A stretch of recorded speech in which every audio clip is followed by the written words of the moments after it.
नमस्कार दोस्तों, स्वागत है आपका आपकी अपने यूट्यूब चैनल अपनी कोचिंग पे। जैसा कि आप जानते हैं आज है 25 जुलाई और 25 जुलाई के थर्ड शिफ्ट का एसएससी सीजीएल का एग्ज़ाम समाप्त हो चुका है। तो अभी हम इसके एनालिसिस के बारे में बात करेंगे और हमने कोशिश की है कि वो जितने हो सके उतने क्वेश्चन हम इसमें इंक्लूड कर सकें।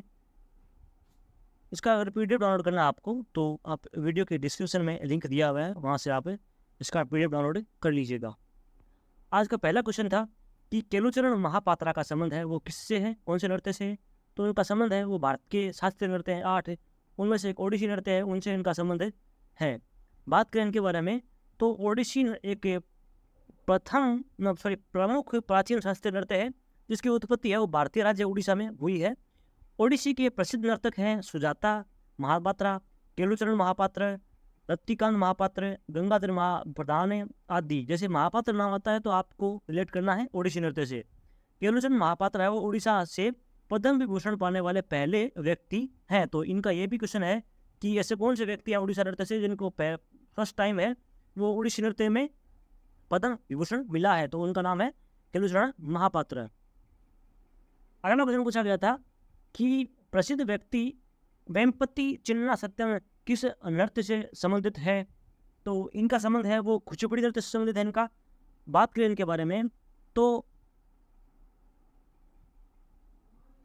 प्रसिद्ध व्यक्ति वेम्पति चिन्ना सत्यम है। इनका जीवन काल है वो 1929 से 2012 तक था। नृत्य रूप कुचिपुड़ी से संबंधित थे। वह दुनिया भर में डांस फॉर्म को लोकप्रिय बनाने के लिए माने जाते हैं। वह बॉम्बे के संगीत पीठ और मद्रास की राजा लक्ष्मी पुरस्कार सहित कई पुरस्कारों से प्राप्तकर्ता व्यक्ति हैं। अगला क्वेश्चन था कि नॉन टैक्स रेवेन्यू है वो किसके अंतर्गत आता है। तो नॉन टैक्स रेवेन्यू है वो इसे क्या कहते हैं, तो रेवेन्यू को छोड़कर बाकी सभी स्रोतों से होने वाली कमाई है उससे नॉन टैक्स रेवेन्यू कहते हैं। बात करें इसके बारे में और तो नॉन टैक्स रेवेन्यू से टैक्स रेवेन्यू को छोड़कर दूसरे सभी स्रोत से हुई सरकार की इनकम शामिल होती है। उदाहरण के तौर पर सरकारी कंपनियों का मुनाफा, सरकार द्वारा किए गए निवेश पर मिला रिटर्न, वह रकम जो सरकार को या तो उसकी स्वामित्व है और कंपनी या पूरी कंपनी को बेचने पर मिलता है, वह इसमें यानी नॉन टैक्स रेवेन्यू के अंतर्गत शामिल होता है। एक क्वेश्चन था कि एशियाई खेल हुए थे 2018 के, तो उनमें ध्वजवाहक कौन था। तो ध्वजवाहक थे वो थे नीरज चोपड़ा। और बात करें एशियाई खेलों के बारे में तो एशियाई खेल 2018 के बारे में बात करें तो इनका आयोजन है वो इंडोनेशिया के जकार्ता में हुआ था। भारत ने है वो 18 अगस्त से 2 सितंबर तक इंडोनेशिया का जकार्ता और पोलेम्बांग में 2018 एशियाई खेलों में भाग लिया था। समापन समारोह के लिए रानी रामपाल को ध्वजवाहक के रूप में नामित किया गया था। तो उद्घाटन के समय वो नीरज चोपड़ा थे और समापन के समय है वो रानी रामपाल थी ध्वजवाहक। और भारत 2018 एशियाई खेलों पर पदक तालिका में कुल 69 पदकों के साथ है वो 8वें स्थान पर था। चीन है वो 132 स्वर्ण पदक और 32 स्वर्ण और कुल 289 पदकों के साथ प्रथम तालिका के साथ शीर्ष स्थान पर था। तो और जापानी तैराकी इक्की रिकाको को एशियाई खेलों के हाल ही में संपन्न 18वें संस्करण के सबसे मूल्यवान खिलाड़ी यानी MVP के रूप में नामित किया गया था। तो 2018 में MVP किसे चुना गया था, जापानी तैराक है वो इक्की रिकाको को। बात करें नीरज चोपड़ा के बारे में तो नीरज चोपड़ा है वो भाला फेंक स्पर्धा में करने वाले भारतीय ट्रैक और फील्ड एथलीट है। तो ये क्वेश्चन पूछ लिया गया है कि नीरज चोपड़ा का संबंध किससे है। उन्होंने 2020 टोक्यो ओलंपिक में स्वर्ण पदक जीता था। उन्होंने 2018 एशियाई खेलों में 88.08 मीटर के राष्ट्रीय कीर्तिमान के साथ स्वर्ण पदक जीता था और 2018 में कॉमनवेल्थ गेम में भी उन्होंने स्वर्ण पदक जीता था, यानी गोल्डन बॉय के नाम से भी जाना जाता है। अगला क्वेश्चन है कि यूनेस्को की विश्व धरोहर सूची में कौन सा रेलवे जोन शामिल है। तो भारत की है वो 4 रेलवे जोन है वो यूनेस्को की विश्व धरोहर सूची में शामिल है। बात करें इनके बारे में तो भारतीय रेलवे यूनेस्को द्वारा मान्यता प्राप्त 4 विश्व धरोहर स्थल अर्थात दार्जिलिंग हिमालय रेलवे जो कि 1999 में शामिल हुआ था, नीलगिरी माउंटेन रेलवे जो कि 2005 में हुआ था, कालका शिमला रेलवे 2008 में हुआ था और छत्रपति शिवाजी टर्मिनल जो कि मुंबई में है वो 2004 में विश्व धरोहर सूची में शामिल हुए थे यूनेस्को की। अगला क्वेश्चन है कि तमिलनाडु में जलवायु किस प्रकार की है। तो तमिलनाडु की जलवायु के बारे में बात करें तो तमिलनाडु की जलवायु उष्णकटिबंधीय है। ग्रीष्म काल में तापमान यदा कदा ही 43 डिग्री से ऊपर और शीत ऋतु में 18 से 24 डिग्री सेल्सियस होता है। अगला क्वेश्चन है कि ऐसे कौन से तत्व है जिनकी में सहजता और परिवर्तनशील होती है। तो मुख्यतः वो लोहा, पारा और तांबा है, वो उनकी सहजता है वो परिवर्तनशील है।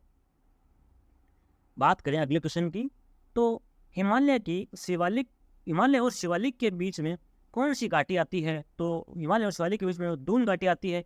बात करें इसके बारे में तो हिमालय के मैदान और शिवालिक के बीच की घाटी को दून भी कहा जाता है।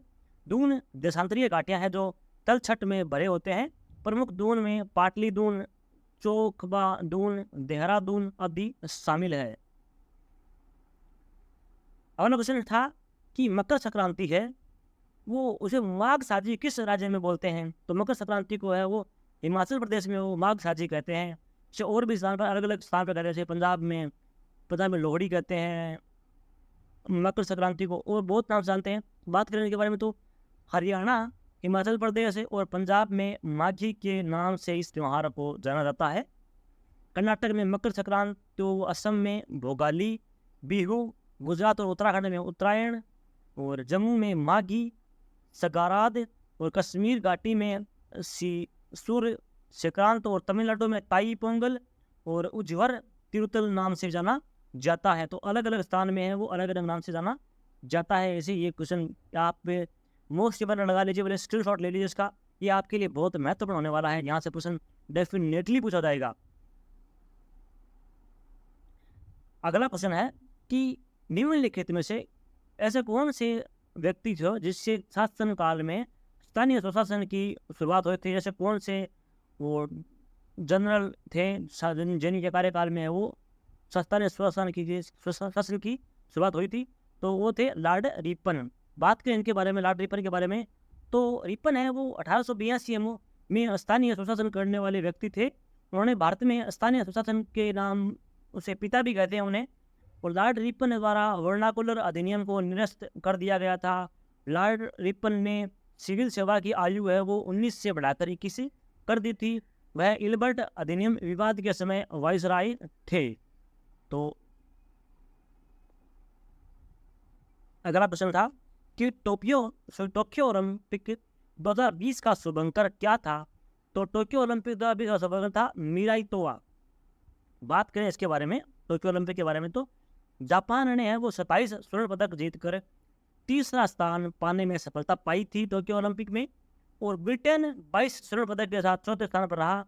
और भारत की बात करें तो भारत क्रम में 48वें स्थान पर रहा था टेबल में ओलंपिक के मामले में। अगला प्रश्न है कि भारतीय ओलंपिक संघ की पहली महिला अध्यक्ष कौन बनी है अभी हाल ही में। तो पीटी उषा है जो भारतीय ओलंपिक संघ की पहली महिला अध्यक्ष बनी है। अगला क्वेश्चन है कि साइटोप्लाज्म यानी जीवद्रव्य की खोज किस वर्ष हुई थी। तो 1835 में है वो साइटोप्लाज्म की खोज हुई थी।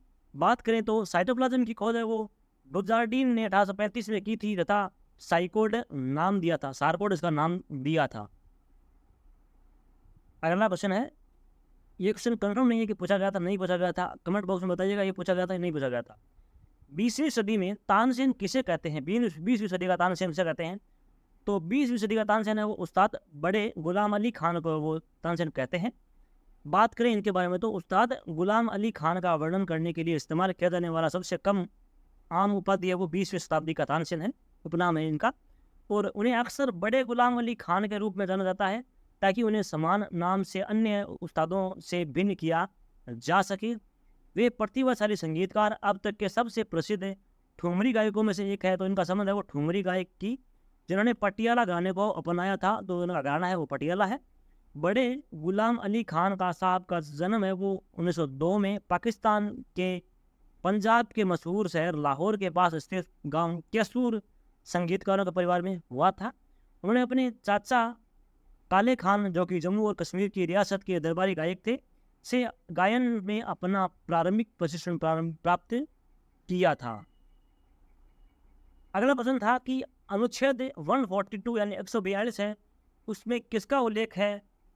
क्वेश्चन तो ऐसा नहीं था, क्वेश्चन ऐसा कुछ दिया था, स्टेटमेंट दिया था कि ये स्टेटमेंट देखकर पूछा था ये कौन से अनुच्छेद से संबंधित है, उसका उत्तर होगा 142।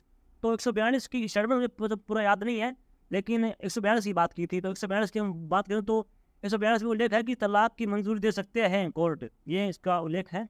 इसमें विस्तार से बात करें तो अगर दो कपल्स हैं, उनके बीच में सुलह की गुंजाइश भी नहीं है, तो आर्टिकल 142 का प्रयोग करते हुए कूलिंग पीरियड्स को रद्द कर सीधे तलाक की मंजूरी सुप्रीम कोर्ट दे सकता है। इस स्थिति में सुप्रीम कोर्ट न तो मामले की फैमिली कोर्ट में रेफर करेगा और न ही इस मामले को 6 से 18 महीने का वेटिंग पीरियड अनिवार्य होगा, सीधा उनके बीच में तलाक करवा सकता है। ये सुप्रीम कोर्ट के पास 142 अनुच्छेद के तहत वीटो पावर है। तो दोस्तों ये था आज का हमारे सेगमेंट का वीडियो। हमने 3 शिफ्ट का एनालाइज कराया है। तो आपको वीडियो कैसा लगा है? अगर आपको वीडियो पसंद आया है तो वीडियो को लाइक कीजिए, शेयर कीजिए और चैनल को सब्सक्राइब जरूर कर लीजिएगा, ताकि ऐसे ही आपको इन्फॉर्मेटिव कंटेंट में मिलता रहे। दोस्तों इसका अगर पीडीएफ चाहिए आपको तो आप हमारे टेलीग्राम ग्रुप को ज्वाइन कर लीजिएगा, वहाँ पे आपको पीडीएफ है वो फ्री ऑफ कॉस्ट प्रोवाइड करवा दी जाएगी। और पीडीएफ डाउनलोड करने के लिए टेलीग्राम का जो लिंक है वो वीडियो के डिस्क्रिप्शन बॉक्स में मिल जाएगा। तो दोस्तों ऐसे ही हमारे चैनल पर सपोर्ट बनाए रखिएगा। धन्यवाद दोस्तों।